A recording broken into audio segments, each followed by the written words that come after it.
அதிமுகவின் மூத்த தலைவர் செங்கோட்டையன் பிரிந்து சென்றவர்கள் அனைவரையும் 10 நாட்களுக்குள் அதிமுகவில் இணைக்க வேண்டும் என்ற கெடுவை எடப்பாடி பழனிசாமிக்கு நேரடியாக விதித்திருக்கிறார். அவர் இணைக்க முயற்சிகளை மேற்கொள்ளவில்லை என்றால் நாங்களே ஒருங்கிணைக்கும் முயற்சியில் ஈடுபடுவோம் என்றும் அவர் கூறியிருக்கிறார். மேலும் எடப்பாடி பழனிசாமியின் சுற்றுப்பயணத்தில் தாங்கள் பங்கேற்க போவதில்லை என்றும் 10 நாளுக்குள் இந்த பிரிந்து சென்றவர்களை இணைக்கும் முயற்சியில் எடப்பாடி பழனிசாமி ஈடுபடவில்லை என்றால் தாங்கள் அந்த எடப்பாடி பழனிசாமியின் அந்த தமிழகத்தை காட்போம் மக்களை மீட்போம் என்ற அந்த தேர்தல் பரப்புரை சுற்றுப்பயணத்தில் பங்கேற்க மாட்டோம் என்றும் அவர் தெரிவித்திருப்பது அதிமுக தொண்டர்கள் பங்கேற்க மாட்டார்கள் என்பதை உணர்த்தும் வகையில் அவர் எடப்பாடி பழனிசாமிக்கு ஒரு எச்சரிக்கையும் விடுத்திருக்கிறார். பிரிந்து சென்ற அனைவர்களையும் எவரது பெயரையும் அவர் குறிப்பிடவில்லை. ஏனென்றால் 2009ஆம் ஆண்டு எடப்பாடி பழனிசாமியே அதிமுகவில் இருந்து நீக்கப்பட்டவர்தான் என்றும் எஸ்.டி. சோமசுந்தரம் உள்ளிட்ட முன்னாள் அமைச்சர்கள் எம்ஜிஆருக்கு எதிராகவே ஆளுநரிடம் ஊழல் புகார் கொடுத்தார்கள் என்றும் அவர்களுடைய இல்லங்களுக்கெல்லாம் எம்ஜிஆரே சென்று அவர்களை இணைத்தார் என்றும் அதைவிட பெரிய குற்றச்சாட்டுகளை எடப்பாடி பழனிசாமி மீது பிரிந்து சென்ற ஓபிஎஸ்ஓ டிடிவியோ மற்றும் சசிகலாவோ உள்ளிட்ட எவருமே தெரிவிக்கவில்லை என்பதை அவர் மறைமுகமாக குறிப்பிட்டு கூறியிருக்கிறார். இதனால் அனைத்து பிரிந்து சென்ற அனைவரும் ஒன்றிணைந்தால் மட்டுமே வர இருக்கிற சட்டமன்ற தேர்தல் களத்தில் போட்டியிட முடியும், வெற்றி பெற முடியும், கோடான கோடி அதிமுக தொண்டர்களையும் குழப்பத்தில் இருந்து நாம் மீட்க முடியும் என்ற கருத்தையும் செங்கோட்டையன் இன்று கோபிச்செட்டிப்பாளையத்தில் நடைபெற்ற இந்த பரபரப்பான செய்தியாளர் சந்திப்பு 9:15 மணிக்கு என்று கூறிவிட்டு 10:15 மணி வரை அந்த அவர் செய்தியாளர் சந்திப்பு அறைக்கு வருவதற்கு முன்னாக அங்கு ஏற்கனவே திரட்டப்பட்ட அந்த மக்கள் கூட்டத்தின் வழியாக அவர் வந்து சேர்ந்து இந்த செய்தியாளர் சந்திப்பை நடத்தி இருப்பதன் மூலமாக தமக்கும் மக்கள் செல்வாக்கு இருக்கிறது, எடப்பாடி பழனிசாமிக்கு எதிரான நேரடி போர்க்குரலாக அந்த கட்சிக்கு உள்ளிருந்தே முதன்முறையாக செங்கோட்டையன் இந்த பேட்டியை அளித்திருக்கிறார்.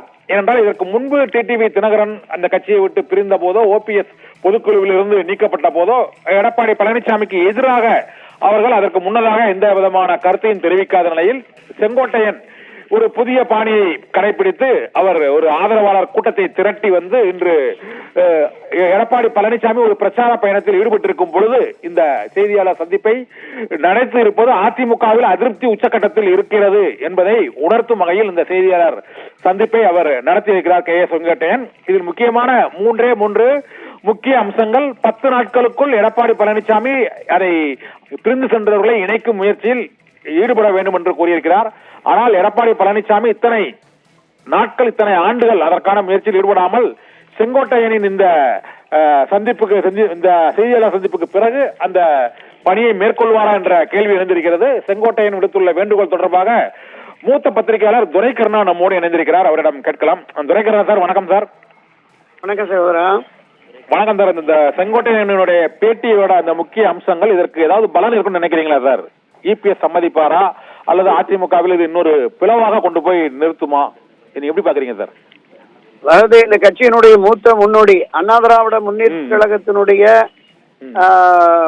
மிகப்பெரிய தலைவர்களில் ஒருவராக திரு செங்கோட்டையன் இருக்கிறார். புரட்சித் தலைவர் எம்ஜிஆர், செல்வி ஜெயலலிதா காலத்திலிருந்து கிட்டத்தட்ட 52-53 ஆண்டுகளாக இந்த கட்சியில் பயணித்தவர்.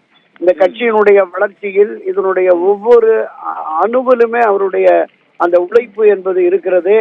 எனவே அவர் இவ்வளவு காலம் பொறுத்திருந்து கட்சி ஒன்றிணைந்தால்தான் வெற்றி சாத்தியம் என்கிற கருத்தாக்கத்துக்கு வந்திருக்கிறார். ஏற்கனவே அவர் குறிப்பிட்டது போல நாடாளுமன்ற தேர்தல் முடிந்து அந்த ரிசல்ட் வந்தவுடனே ஒரு மிகப்பெரிய சரிவை, பின்னடைவை, பெருந்தோல்வியை அதிமுக சந்தித்திருக்கிறது. எனவே நாம் பிரிந்து சென்றவர்களை, விலக்கி வைக்கப்பட்டவர்களை ஒருங்கிணைக்க வேண்டும் என்று இன்றைக்கு அவரே குறிப்பிட்டது போல 6 பேர் சென்று சந்தித்து வலியுறுத்தியதையும் அவர் தெரிவித்திருந்தார். ஆனால் இந்த 6 பேர் தன்னை சந்தித்தது, வலியுறுத்தியது பொய் என்று திரு எடப்பாடி பழனிசாமி கூறியிருந்தார்.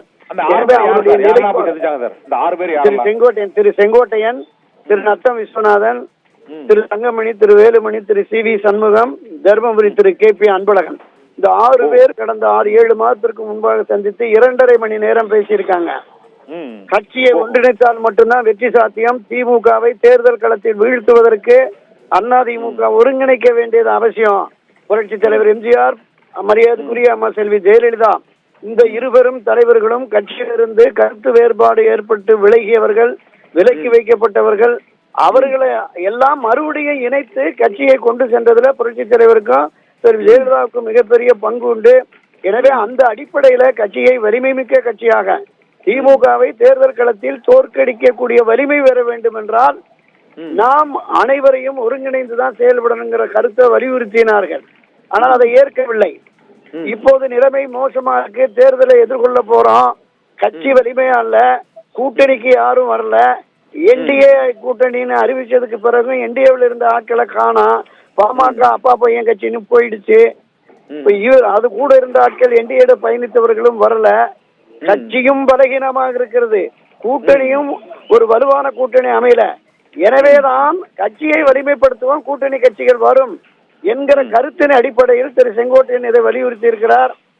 இதையும் மீறி திரு செங்கோட்டையன் மீது நடவடிக்கை எடுத்தோ அல்லது கடந்து சென்றோ இதை திரு எடப்பாடி மதிக்கவில்லை என்றால் நிச்சயமாக மீண்டும் ஒரு பிளவு, மகா பிளவு, பெரிய பிளவை.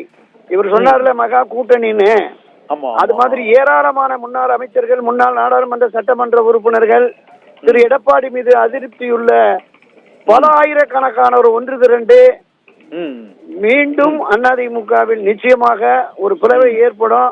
அந்த பிளவு என்பது அதிமுகவை என்னை பொறுத்தளவில் திரு ஓபிஎஸ் அவர்கள், திருமதி சசிகலா அவர்கள், திரு செங்கோட்டையன் அவர்கள், திரு டிடிவி தினகரன் இவர்கள் அனைவரும் ஒருங்கிணைந்து திரு எடப்பாடி பழனிசாமி இல்லாத அதிமுகவை உருவாக்குவோம் என்று களத்திற்கு வருவதற்கு கூட வாய்ப்பு இருக்கிறது கண்ணன்.